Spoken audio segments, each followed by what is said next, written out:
Olá, meus irmãos e irmãs, tudo bem? Espero que esse vídeo eu encontre vocês bem, em nome de Jesus. Pois bem, veja só, fazer uma reflexão a respeito de uma conversa que eu tive na semana passada, durante um dos dias da Semana do Calvário. Um estimado irmão, um muito amado irmão, me procurou e me perguntou assim: Antônio, o que é que você acha? Tem um determinado grupo religioso que nega a divindade de Cristo, que nega que Jesus não é coeterno como Deus, não é Deus, que Jesus não é eterno. Essas coisas. Vocês sabem de que grupo eu estou falando, não vou citar aqui. Aí esse irmão ficou chateado. Eles batem na porta da gente, vêm oferecer estudo, oferecer literatura, mas quando a gente dá alguma coisa a eles não aceitam. Aí ele ficou tão indignado que ele lembrou-se de uma passagem. Ele lembrou-se de uma passagem em que João, na sua segunda epístola, ele fala o seguinte. Preste bem atenção. Porque muitos enganadores têm saído pelo mundo fora, os quais não confessam Jesus Cristo, vindo em carne. Assim é o enganador e o anticristo. Acautelai-vos para não perderdes aquilo que tenho realizado com esforço, mas para receberdes completo galardão. Todo aquele que ultrapassa a doutrina de Cristo e nela não permanece, não tem Deus. O que permanece na doutrina, esse tem tanto o Pai como o Filho. Se alguém vem ter convosco e não traz esta doutrina, não o recebais em casa, nem lhes dê as boas-vindas. Porquanto aquele que lhes dá as boas-vindas fazem cúmplice de suas obras más. Pois bem, aí esse irmão citou esse texto e me perguntou se estaria correto ele não receber mais ninguém que não confessasse que Jesus Cristo é Deus. Aí eu disse assim: meu irmão, veja só, esse texto não está falando disso. Esse texto não está dizendo que você não deve receber ninguém em sua casa. Porque quando o texto bíblico ele foi escrito, o autor teve uma intenção. A intenção do autor era tratar um problema que estava ocorrendo naquele momento, em determinadas circunstâncias. Agora a gente precisa saber qual era o problema que estava acontecendo na igreja cristã primitiva para que João, na sua segunda epístola, dos versos 7 ao verso 11, fizesse uma declaração e desse um conselho tão duro, né? Um remédio realmente, o conselho de João era um remédio duro. Porque nós estamos há 2000 anos, irmãos e irmãs, estamos distante há 2000 anos desse texto, de quando ele foi escrito. Mas quando ele foi escrito com qual propósito? Qual era a intenção de João? O que ele estava pensando? Qual era o problema que estava se passando? Porque nós podemos pegar a letra da lei e querer aplicar a outras circunstâncias aqui de qualquer jeito, em qualquer época? Não, não é assim que se faz, certo? Nós não podemos pegar a letra do texto e aplicar ao pé da letra, como se diz. Pois bem, primeiro nós precisamos fazer algumas perguntas. No verso 7 da segunda carta de João, ele fala de muitos enganadores que têm saído pelo mundo afora. Precisamos fazer a pergunta: quem são esses enganadores? Segundo, esses enganadores não confessam que Jesus veio em carne. Pronto, já estamos aí começando a entender o problema. Esses enganadores não confessam que Jesus veio em carne. Pois bem,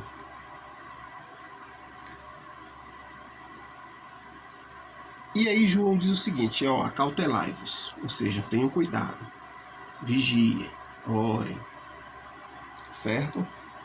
Para não perderdes aquilo que temos realizado com esforço, mas para receberdes completo galardão. O que é que João estava realizando entre esses irmãos com esforço? O ensinamento do Evangelho, a pregação, certo? Isso era o que João estava realizando entre os irmãos com esforço, pregando, ensinando, pregando o Evangelho. Pois bem, e aí João diz: olhe, todo aquele que ultrapassa essa doutrina, a doutrina de Cristo, e nela não permanece, não tem Deus. Mas qual era a doutrina de Cristo de que João aqui está falando? A doutrina de que Cristo veio em carne. Essa era a doutrina de que João está falando. Não esqueçamos que João foi uma testemunha da vida, morte e ressurreição de Cristo. João foi um dos 12 que foi chamado, certo? Foi um dos 12 discípulos e depois se tornou um dos apóstolos, um dos mensageiros. Pois bem, e aí João diz o seguinte, olha, no verso 10. Se alguém vem ter convosco e não traz essa doutrina, a doutrina de Cristo encarnado, de que Cristo nasceu, se tornou um ser humano, não recebais essas pessoas e nem lhes dê as boas-vindas. Agora eu pergunto, por que é que João deu esse conselho tão duro? Um conselho duro como pedra. Pois bem, a igreja cristã estava no seu nascedouro. A igreja cristã que estava nascendo. A igreja cristã que era um bebê, era uma criancinha. Certo? Os rudimentos do evangelho estavam sendo formados. A igreja cristã ainda não tinha aqui um arcabouço de doutrinas formada. Certo? O cristianismo estava começando, estava engatinhando. E então vem uma doutrina estranha se misturar com a mensagem do Evangelho. Essa doutrina dizia que não, Jesus não veio em carne. Que doutrina era essa que veio misturar-se ao cristianismo que estava nascendo ali naquele momento? Eram os gnósticos, o gnosticismo, que surgiu ali naquele caldeirão dos primeiros cristãos. O gnosticismo ele foi uma corrente de pensamento religioso que surgiu no início do cristianismo, geralmente associada a uma interpretação mística, ou esotérica do Evangelho. Queriam misturar o Evangelho de Cristo com o esoterismo grego, o misticismo grego, certo? Então, alguns agnósticos que se converteram ao cristianismo queriam trazer para dentro do cristianismo as suas ideias. Quais ideias eles queriam trazer para dentro do cristianismo? A principal ideia era de que a matéria é má, certo? A matéria é ruim. a matéria não presta, certo? E que o mundo físico era controlado por um Deus maligno, enquanto o verdadeiro Deus estava além da matéria, acima da matéria. Essas ideias eram consideradas heréticas pelos primeiros mestres cristãos, por João, por Paulo, por Pedro, certo? Para aqueles primeiros escritores do Novo Testamento, certo?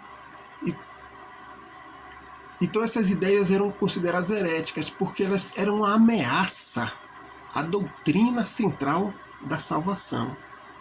Qual era a doutrina central da salvação? Que Jesus Cristo fez-se carne, viveu entre nós, certo? Revelou-se como Messias, como Salvador do mundo, morreu, ressuscitou e subiu ao céu como Salvador. Essas ideias gnósticas, elas atingiam o ponto central da salvação do cristianismo, que era a encarnação de Cristo. Porque eles tinham a ideia de que a matéria é má e Deus não poderia se tornar-se homem. O apóstolo Paulo, por exemplo, ele escreveu em suas epístolas sobre a importância de manter a doutrina cristã e combater os falsos ensinos, certo? Pois bem, Paulo ele combateu essas heresias, por exemplo, na carta de Paulo aos Colossenses. Vejam só, 1 Colossenses 1, verso 15 e 16, olha o que Paulo diz. 1 Colossenses 1, verso 15 e 16, deixa eu ver aqui.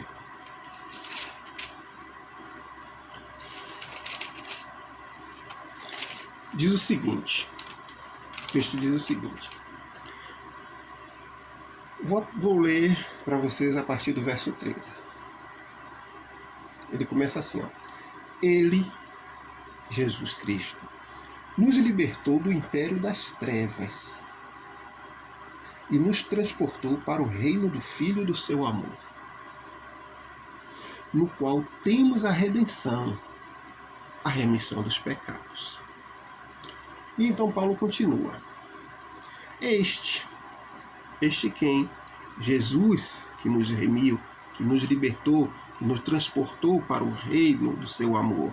Este Jesus, ele diz o seguinte, é a imagem do Deus invisível, o primogênito de toda a criação. E olha o que Paulo diz mais. Pois nele quem? Em Jesus, foram criadas todas as coisas nos céus e sobre a terra, as visíveis e as invisíveis, sejam tronos, sejam soberanias, quer principados, quer potestades, tudo foi criado por meio dele e para ele. Verso 17. Ele é antes de todas as coisas, nele tudo subsiste. O que é que Paulo está querendo dizer nesses poucos textos? Que Jesus é a imagem de Deus, é a perfeita imagem de Deus, é a essência de Deus. Nele, ou ele criou toda a criação, é obra dele, certo? Todas as coisas nos céus, as visíveis e as invisíveis, e todas as coisas na terra, certo? Tudo que foi criado por meio dele, ou seja, por Jesus, Paulo está atribuindo a Jesus aqui uma participação ativa na criação, certo? Tudo foi feito foi criado por meio dele e para ele. E ele antes de todas as coisas, tudo nele subsiste. O que significa essa palavra subsiste? A partícula sub significa abaixo de. Isso quer dizer que toda a criação está abaixo de Jesus. E Jesus está acima da criação. Jesus não é parte da criação. Ele é o Criador. Ele não é a criação. Ele é o Criador. Ele está acima da criação. Ele é Deus. É isso que Paulo está querendo dizer nesta passagem. Certo? Paulo está sendo categórico. Isso aqui é a essência do cristianismo. Então, por isso que João disse, aquele que não confessa que Jesus veio em carne, que Jesus é Deus. Certo? Não recebais essas pessoas. Por quê? Porque o gnosticismo, quando surgiu, no nascedouro do cristianismo, ele surgiu como uma doutrina rival da doutrina cristã. Aquilo era um perigo para o cristianismo que estava nascendo. Então Pedro, de forma categórica e duro como pedra, disse: não recebam essas pessoas que ensinam essas coisas. Mas hoje, 2000 anos depois, existem outros perigos, claro. Mas se alguém bater na minha porta e dizer: não, Jesus não é Deus, Jesus não é o Criador, Jesus é o Salvador, isso não me diz nada. Isso não vai abalar os alicerces pelo qual já estou plantado e que a maioria dos cristãos estão plantados. Não chega a ser uma doutrina rival dessa doutrina central da fé cristã. Correto? Pois bem, então eu não tenho problema nenhum em receber aqui quem quer que seja, de qualquer confissão religiosa, espírita, muçulmano, budista, shintoísta, até adventistas, certo?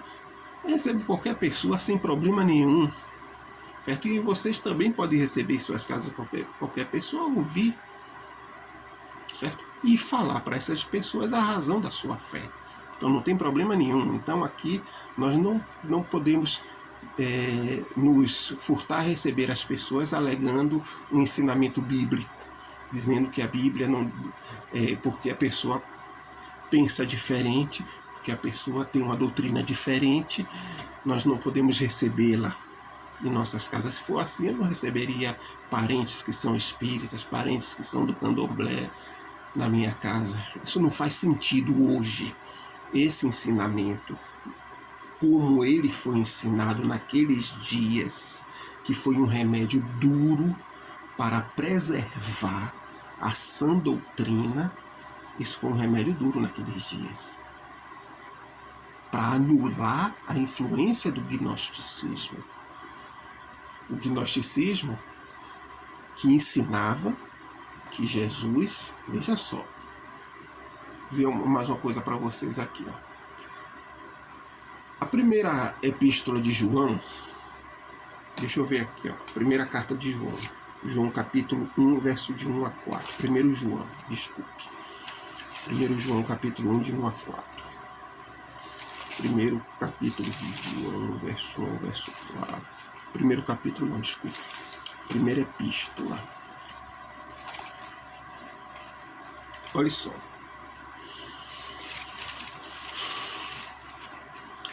Quando João escreveu sua primeira, segunda e terceira carta, ele escreveu para combater esses ensinamentos gnósticos que estavam se espalhando no seio do cristianismo, certo?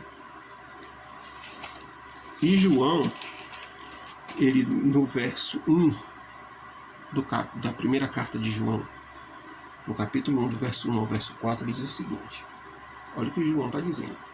Lembre-se, João foi um dos 12 que seguiu de Jesus, correto? E olhe de uma forma assim bem saudosa, de alguém que está com saudade, de alguém que lembra com carinho dias idos, dias passados. Olha o que é que ele diz: o que era desde o princípio, o que temos ouvido, o que temos visto com os nossos próprios olhos, o que contemplamos e as nossas mãos apalparam com respeito ao verbo da vida. E a vida se manifestou. e nós a temos visto, e dela damos testemunho, e vos anunciamos a vida eterna, a qual estava com o Pai, e nos foi manifestada. O que temos visto e ouvido anunciamos também a vós outros, para que vós igualmente mantenhais comunhão conosco. Ora, a nossa comunhão é com o Pai e com o seu Filho Jesus Cristo. Estas coisas, pois, vos escrevemos, para que a nossa alegria seja completa. O que é que João está dizendo? João está dizendo disso, meus irmãos e irmãs amados, eu fui testemunha de que Deus entrou na história humana, que Deus interferiu nos negócios dos homens, que Jesus nasceu, que Jesus ele esteve aqui, eu ouvi ele falar, eu vi com esses olhos, eu toquei em suas mãos, eu toquei nele, e ele era uma pessoa real. Por que João está dizendo isso? Que Jesus era uma pessoa real. Veja só, João ele afirma categoricamente que Jesus era um ser humano real, que tomou a forma humana e viveu e morreu como qualquer outra pessoa. E ele afirma que a palavra, ou seja, Jesus, era Deus, mas também se tornou carne e habitou entre nós. E aí a gente vai lá em 1 João não, desculpa, Evangelho de João. Olha só o que é que o Evangelho de João nos diz. O Evangelho de João. Esse mesmo João que escreveu essas 3 cartas, escreveu este Evangelho. Certo? E olha o que João diz. No princípio era o Verbo. E o Verbo estava com Deus. E o Verbo era Deus. Ele estava no princípio com Deus. Todas as coisas foram feitas por intermédio dele. E sem ele nada do que foi feito se fez. A mesma coisa que Paulo diz. A vida estava nele. E a vida era a luz dos homens. E o verso 14. E o Verbo se fez carne. E habitou entre nós, cheio de graça e de verdade. E vimos a sua glória. Glória aqui é o Shekinah. É a manifestação da glória de Deus.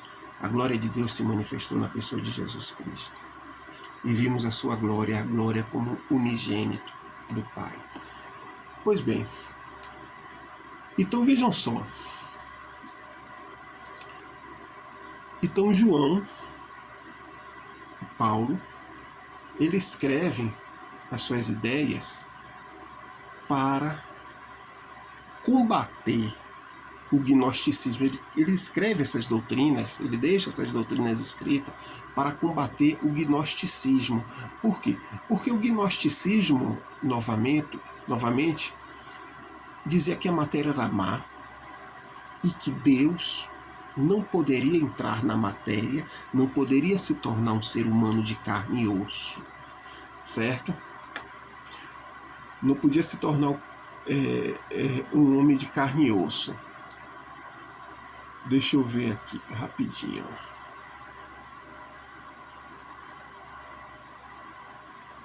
Então o Evangelho de João aqui já é o Evangelho que eu li para vocês, ele combateu algumas ideias errôneas a respeito da natureza de Jesus Cristo. Uma delas era o docentismo, certo? O docentismo era uma crença gnóstica que afirmava que Jesus Cristo não era um ser humano real, mas apenas uma aparência ilusória. Os gnósticos diziam que aquilo era uma ilusão, que Jesus não era real, certo? Mas apenas uma aparência ilusória, já que, segundo os gnósticos, era impossível que a divindade assumisse a forma humana. Então João afirma categoricamente que o Verbo se tornou carne, que Deus se tornou carne, o Logos, o Verbo da vida, a palavra da vida, tornou-se carne e habitou entre nós. Certo? Que Jesus afirma que João afirma que a palavra da vida, Jesus, era Deus. e se tornou carne e habitou entre nós. Então o Evangelho de João, ele não nega a ideia de que Jesus era divino, muito pelo contrário, mas ele rejeita a ideia gnóstica de que a divindade de Cristo impedia ele de se tornar um ser humano, muito pelo contrário, certo? Essa ideia de que Jesus, sendo Deus, tornou-se homem, é uma ideia central dentro do cristianismo. É uma ideia central. Ela faz parte da doutrina da salvação. Certo?